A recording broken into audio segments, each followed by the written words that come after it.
Welcome students to EPG Pathshala. My name is Dr. Kaivalya T. Desai and I'm an assistant professor currently teaching in Department of Social Work, Assam University, Silchar.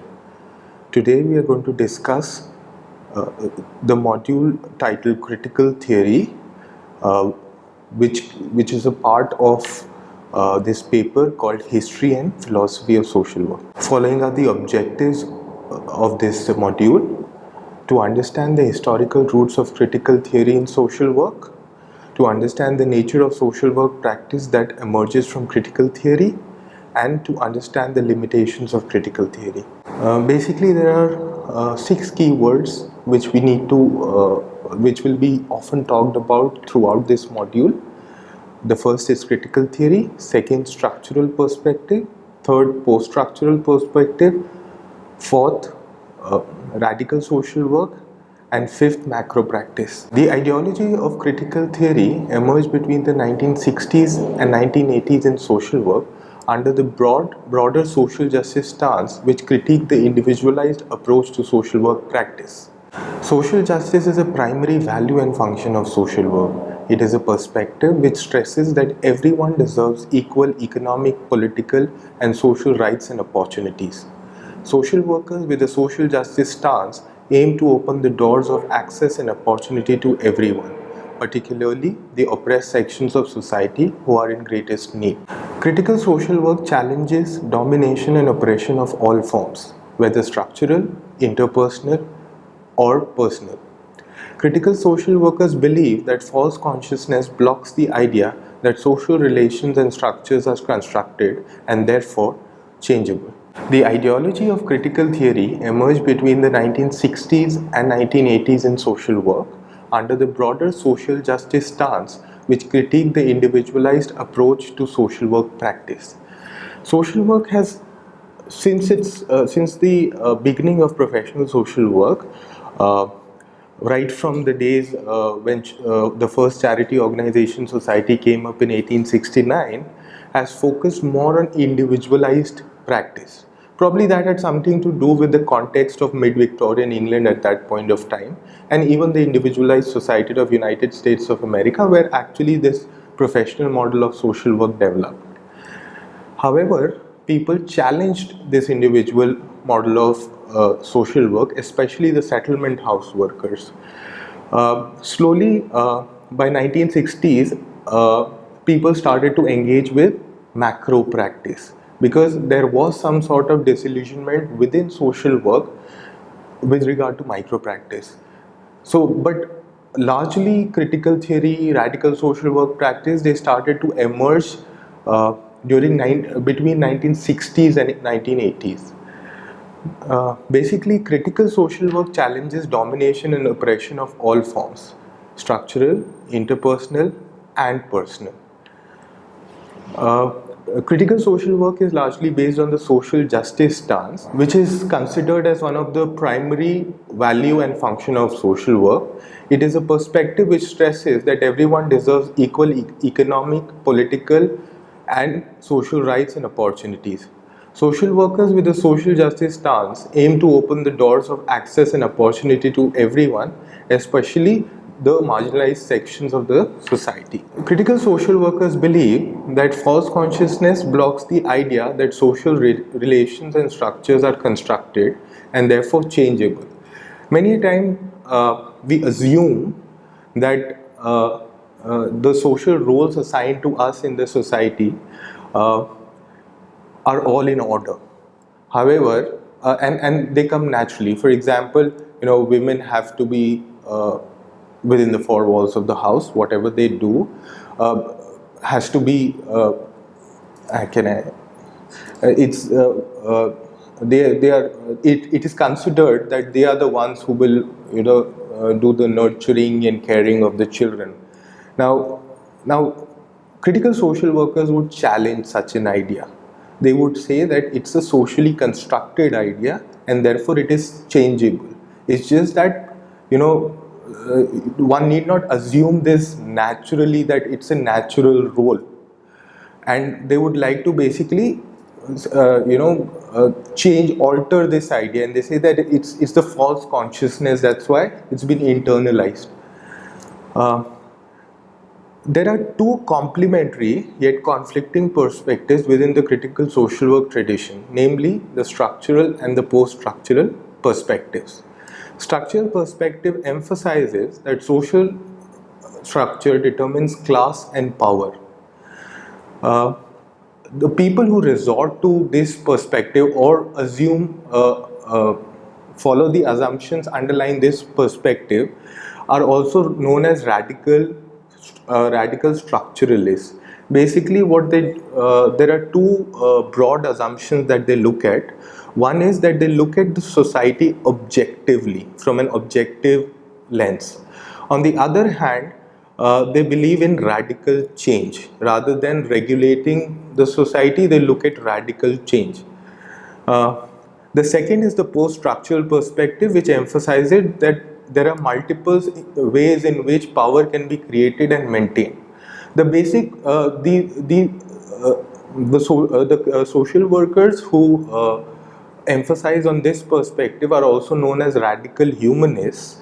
The basic difference between the structural perspective and the post-structural perspective is that post-structural perspective looks at subjectivity, and the structural perspective focuses more on objectivity, which means basically objective social reality and subjective social reality. The structural perspective, which is mainly influenced by Marxian ideas, tends to critique the post-structural perspective as it does not offer a single unique alternative to structural change based on class relations. Now, social workers, critical social workers who emphasize on the structural perspective, for them, that's what they assume, that they offer a unique alternative to the society based on class relations. And they critique the post-structuralist social workers, saying that you often deconstruct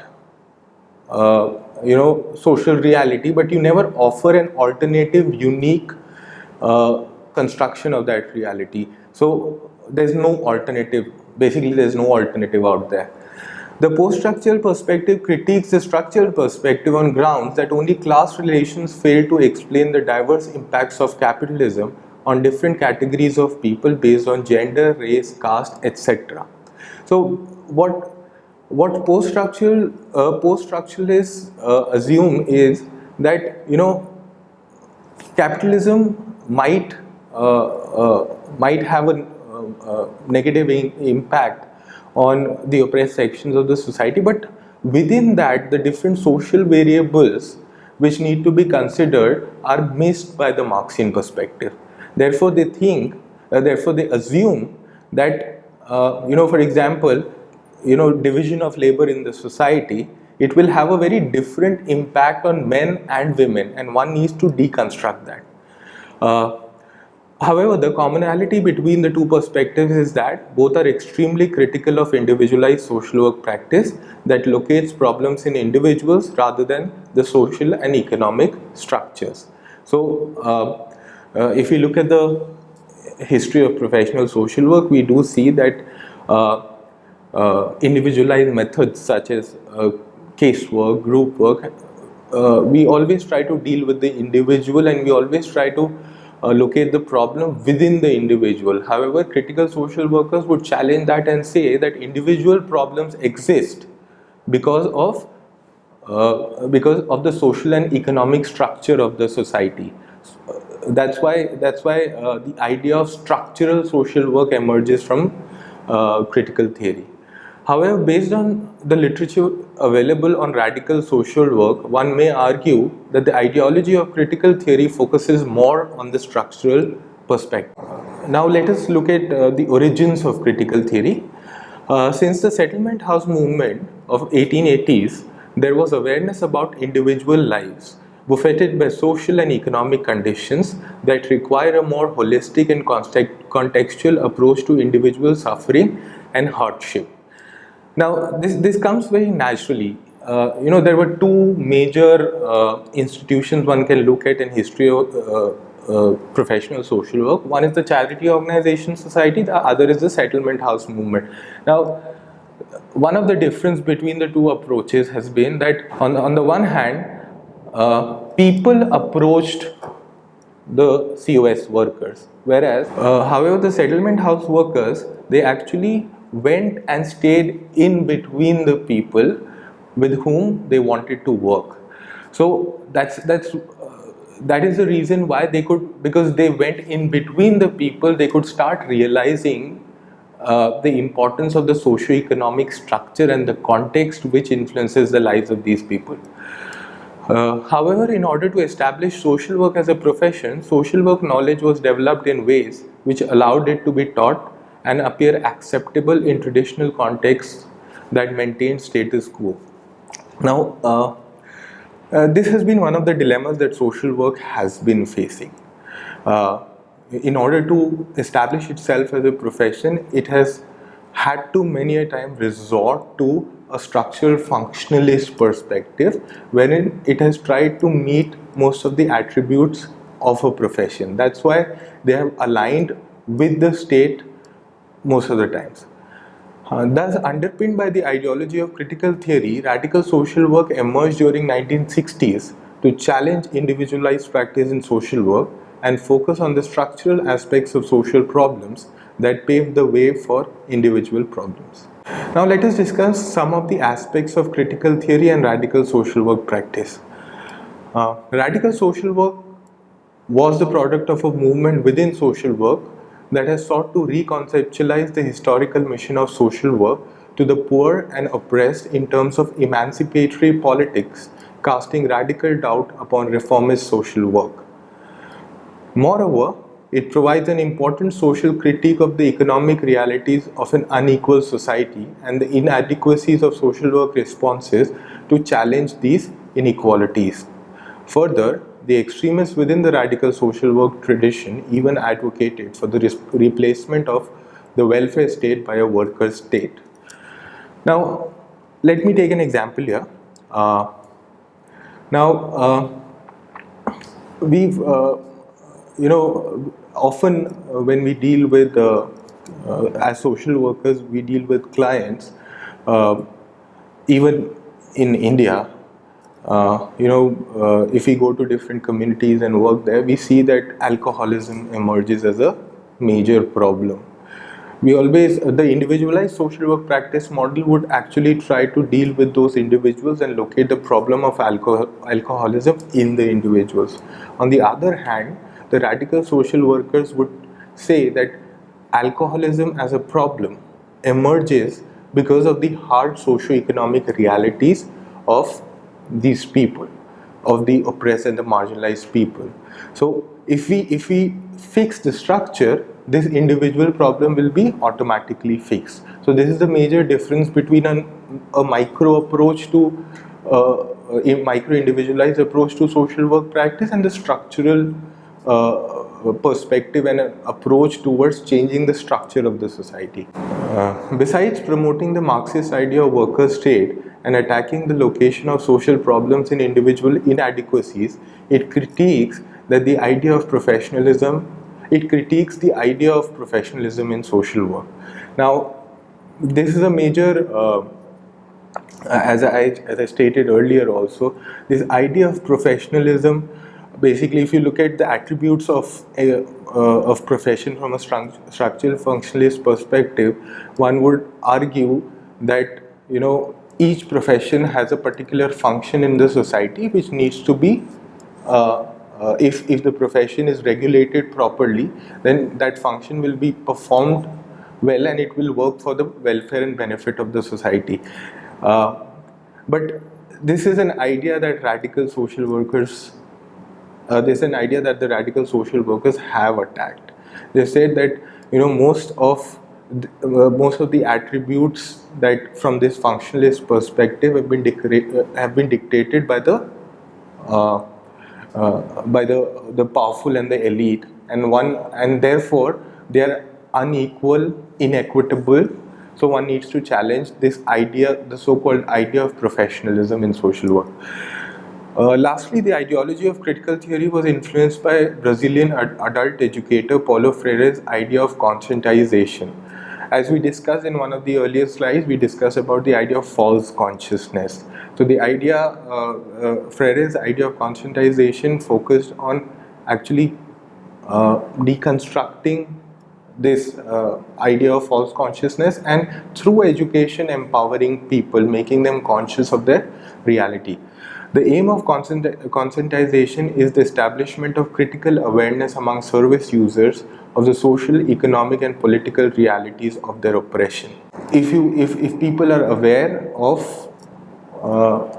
how they are being oppressed socially, politically, economically, then and if they are empowered, if they are to engage in a dialogue and develop a critical awareness about these forms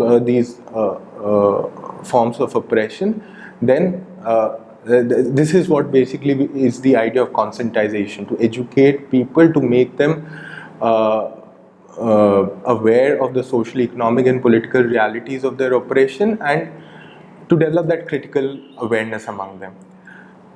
It advocates for dialogical relationships based upon the democratic principle of equality between the social worker and the client. So it's not basically the social worker going and fixing any problem. It's basically about engaging in a dialogue with the client and then accordingly working, developing critical awareness in the client, and accordingly developing critical awareness in the people. Now let us look at some of the basic elements of critical theory. Critical theory assumes a commitment to a structural analysis of social and personally experienced problems, that is, an understanding of how personal problems might be traced to socio-economic structures, and the personal and political realms are inextricably linked.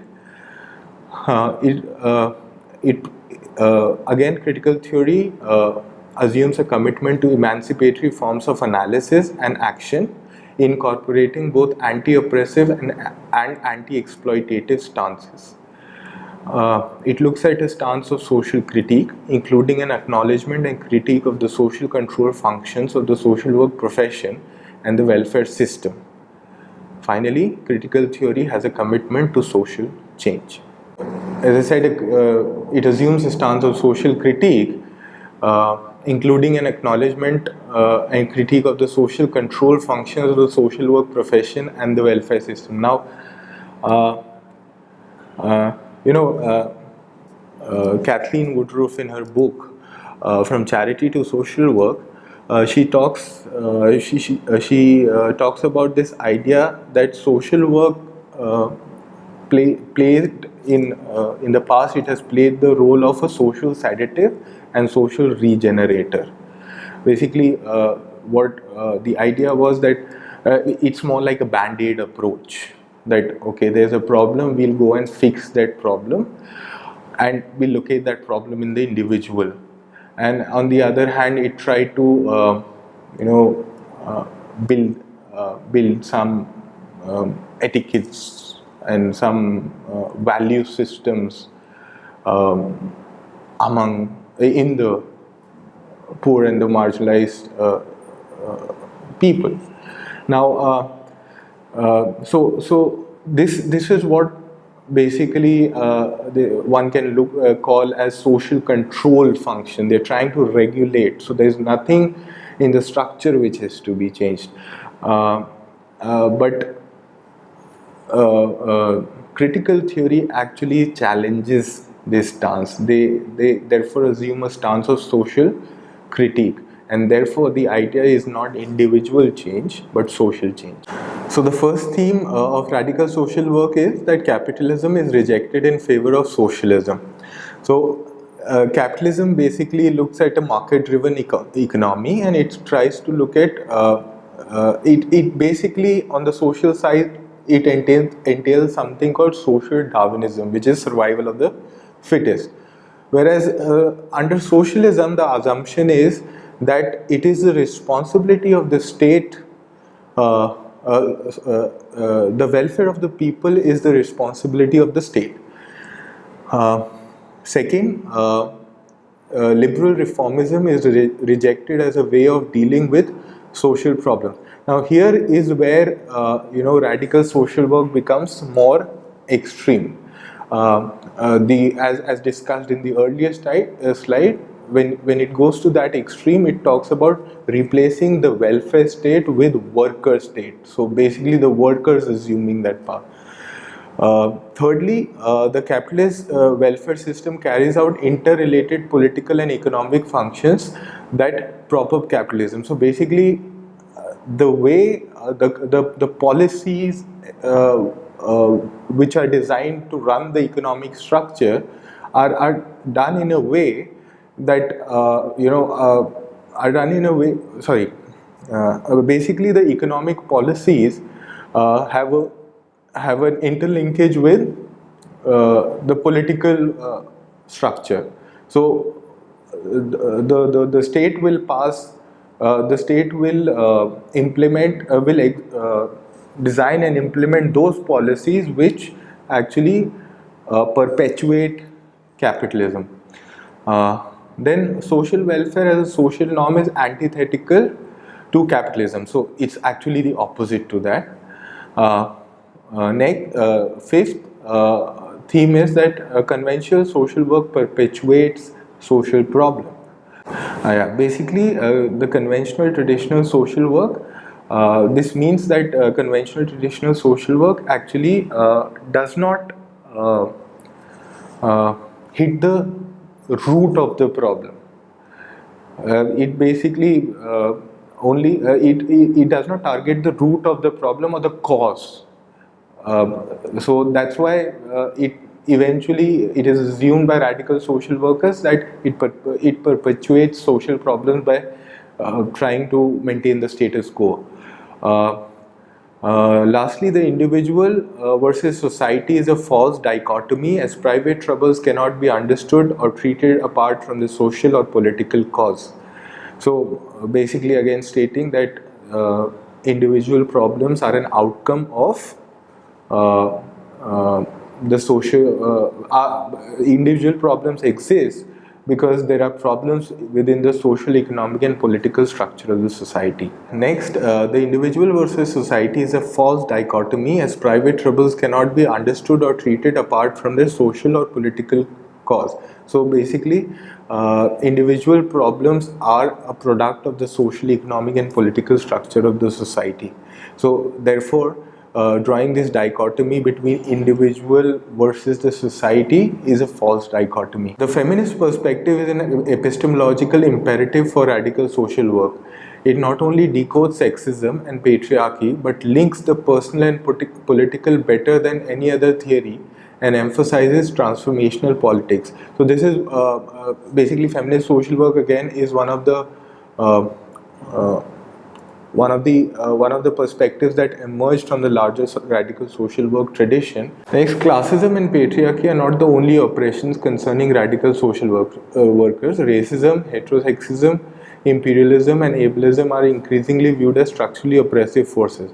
However, if we look at the critical theory perspective, it still has focused more on classism.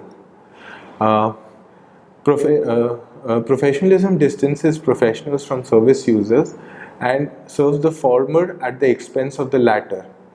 Unionization is the preferred mode of organization for radical social workers. The radical social workers, when they critique professionalism in social work, they say that the moment you look at professionalism, you are creating a distance between yourself and the client. So you are already in an elevated hierarchical position as compared to the client. Therefore, instead of looking at professional surveys, one should look at unionizing the oppressed and the marginalized people. That's the approach that radical social workers follow. Now, having discussed the basic elements of critical theory, the basic themes of radical social work practice that critical theory entails, let us look at some of the limitations and criticisms of uh, uh, critical theory and radical social work practice. First, the critics of radical social work practice based on critical theory claim that it is limited to theory only and therefore express the reservations about tangibility of macro practice. Now, this is one critique which has been given by the traditional social workers, as they see no tangible practice of radical social work. They say that at least when we do individualized practice, that change is visible in that individual. However, uh, when you talk about radical social work practice, one cannot see that change. But on the other hand, radical social workers have actually not defended, but rather uh, counter-attacked and said that, macro change does not happen in a day. It takes its own time.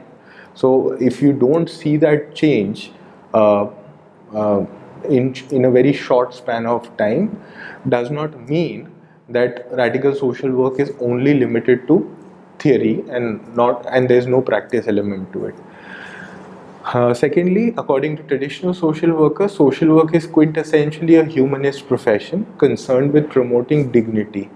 The humanist ethos is premised on the belief that welfare state represents the culmination of an unfolding history of progress from barbarism to enlightenment. Thus, radical doubt is characterized by skepticism towards everything.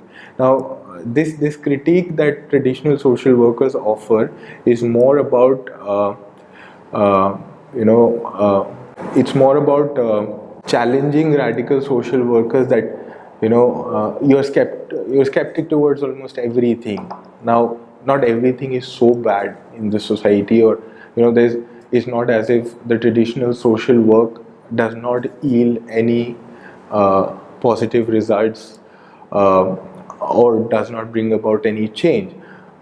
Basically, by you know. We are a humanist profession, wherein we are trying to promote dignity, uh, and there has been a progress in the society, right from primitive stages of barbarism to the stage of enlightenment, where and the modern society, there has been more and more organization in the society. And what you are doing is actually you're uh, trying to just reject all of this development which has taken place. Radical social work and critical theory undermine the importance of individualized social work practice. Social work theories suggest that the task of social work needs to be viewed in more positivist terms of system maintenance, containment, control, and support. Now, this is for this. I would suggest that if one would read Martin Davies, uh, one would get a clear idea that the traditional workers at max look at something called reform. They, beyond that, challenging the state, uh, and looking at a radical social change, economic change, is not the job of a social worker, uh, as the traditionalists view it.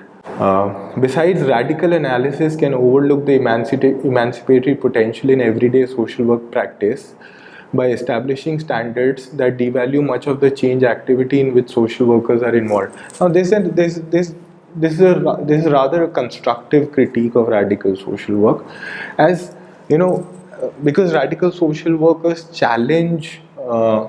The professionalism aspect in social work, the individualized practice in social work so hard that they somewhere forgetting the fact that even when a social worker engages with an individual, uh, and is interacting with that individual, uh, there is a lot of emancipation which is taking place. The social worker in their everyday practices with individuals, groups, are also empowering them. Why are you overlooking that fact that those interactions can be emancipatory, can be empowering?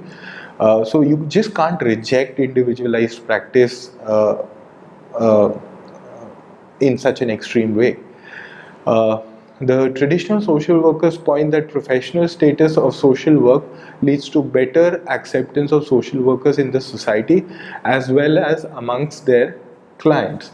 Now, this again comes from the humanist tradition, wherein they say that radical social work will not get that kind of acceptance both from the people, both from the society at large as well as from their own client.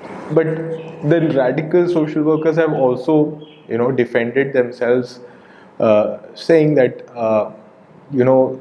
the better acceptance of social workers that we are talking about, probably we are talking about that acceptance only with regard to the dominant sections.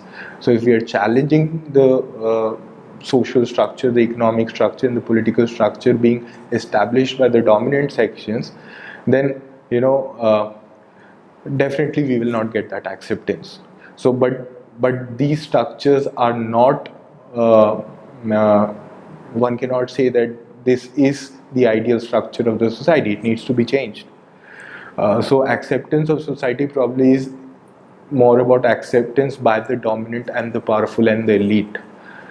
Uh, However, because social work has tried to develop itself as a profession and traditionals view it as one, therefore uh, they have assumed that radical social workers, radical practice will not get acceptance from the people and the clients. Uh, Probably it's a long-term process, as radicals defend themselves, claiming that unionizing is a process which takes its own time. Further, traditionals argue that professionalism leads to more scientific and organized practice, wherein the changes brought in individual lives of people by social workers are visible. Again, this is the same point being stated slightly differently, that by scientific and organized practice, one means that you have organized methods of practice. Uh, and there's an organized for that one needs to develop an organized skill set along with uh, requisite knowledge which can be transmitted through, let's say, a professional degree of social work, and therefore professionalism becomes important, because then you get a technique which is capable of communication, which can be which can be transferred from one generation of social workers to another. So they say that professionalism in a way is good for social work. In addition, professional status emphasizes more on practice and experiential knowledge rather than abstract and theoretical knowledge. So again, because the idea of profession is inextricably linked to the idea of practice. No profession exists only on paper. One needs to practice that. Therefore, they say that professionalism emphasizes more on practice and experiential knowledge, and not just bookish theoretical knowledge about the structure of the society, etc. Now, having discussed the elements of critical theory, the themes of radical social work practice, the structural and post-structural perspective, now let us finally summarize this module. First, the ideology of critical theory predominantly entails radical social work practice. This means that although there is the structural and the post-structural perspective uh, uh, in assumed under critical theory, but predominantly it entails radical social work practice, which is based on the structural perspective. Although it encompasses both structural and post-structural perspectives, there is clear modernist preoccupation with class-based structural inequalities. Underpinned by critical theory, radical social workers critique the individualized practice with clients that negate social, economic, and political causes of individual problems. In addition, they strongly oppose the idea of professionalism in social work, as they believe that it benefits the social worker at the cost of their clients. Radical social work discourse offers an important alternative to casework process, thereby advocating for dialogical relationships between social workers and clients aimed at conscientization of people. However, Radical social workers are critiqued for being theory-centric and ignoring the ameliorative potential of individualized social work practice. Hope you found the module interesting. Thank you. Looking forward to share more ideas with other modules in more sessions.